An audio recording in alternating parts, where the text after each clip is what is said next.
Welcome to the Dhosjan Show. I'm your host, Dhosjan Greenaway-Dalini, a startup advisor and fractional CFO at Bia Innovate. And today's topic is around what the finance leader of the future looks like. It's actually something that I've had a lot of discussions about this in the past 6 months, and be it from speaking to peers directly or sharing insights during recent speaking engagements. And I've touched on this in recent newsletters and other content that I've shared, but I feel like it's something that needs more attention, and it's not just for the finance leader to think about. It's the finance leader, but also it's for the business leaders to understand as well.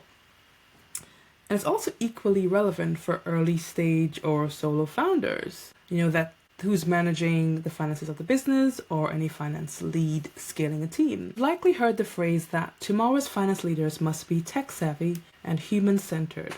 What does that mean? For me, it's thinking about it in a holistic way. It's balancing EQ, emotional intelligence, IQ, the intelligence quotient, and TQ, technology quotient. So it's not just about technical competence. It's possessing a mix of leading with authenticity and empathy. It's having the ability to analyze, calculate, and make sound decisions based on logic and data.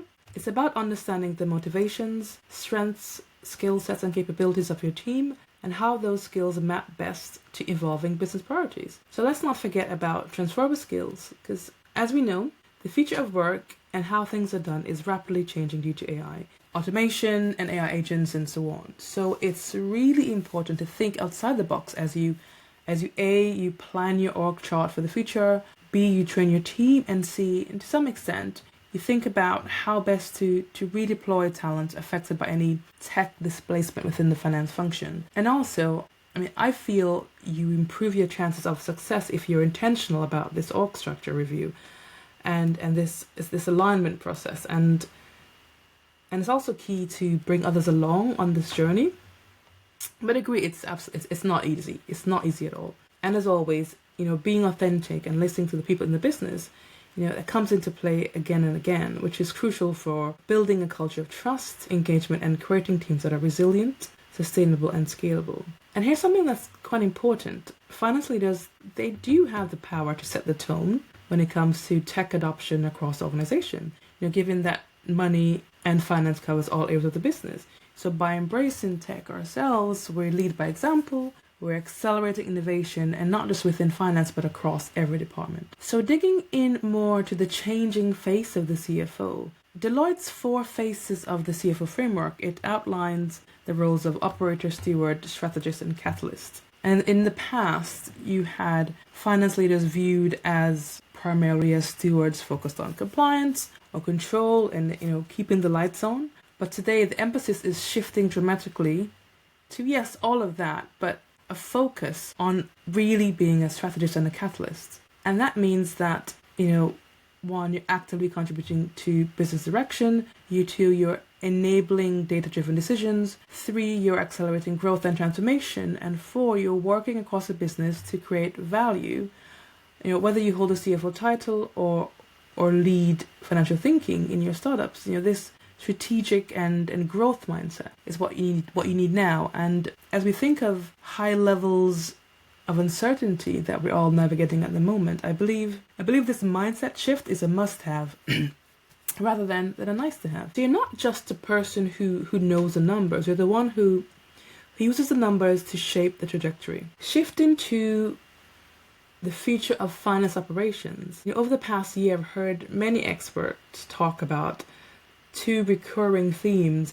1, of course, AI automation is transforming finance operations. 2, there's a growing shortage of talent in the finance and accounting industry. And I don't think it's necessarily born out of a cause and effect, but 1 feels like a perfect solution to 2, as we now have this opportunity for teams to move from routine tasks like reconciliations or report generation into more strategic, high-impact work.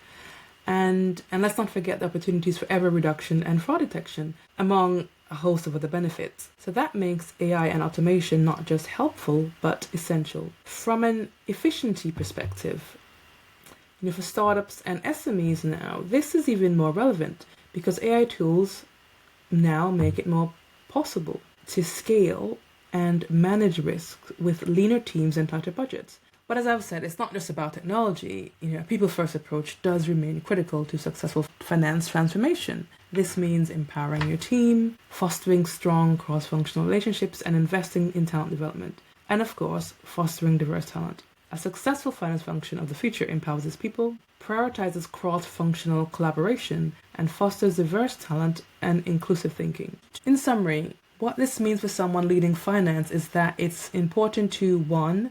Lead holistically by balancing IQ, EQ, and TQ.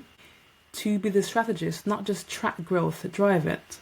3. Adopt tech with intention and lead transformation by example. And 4. Keep people at the center, because while tech scales, culture sustains. Thank you so much for tuning into this episode of the Dhosjan Show. If you found this episode helpful, please share it with a fellow team member, colleague, friend, or family member. And don't forget to follow the Dhosjan Show for more insights, strategies, and stories to help you launch, grow, and scale your business. If you'd like to learn more about how we can support you at Bia Innovate, please do get in touch by going to our website, biainnovate.com. That's biainnovate.com. I'd love to hear your thoughts on the importance of planning for the future of finance and what actions you're taking to help you along that journey. Until next time, keep pushing boundaries and embracing innovation.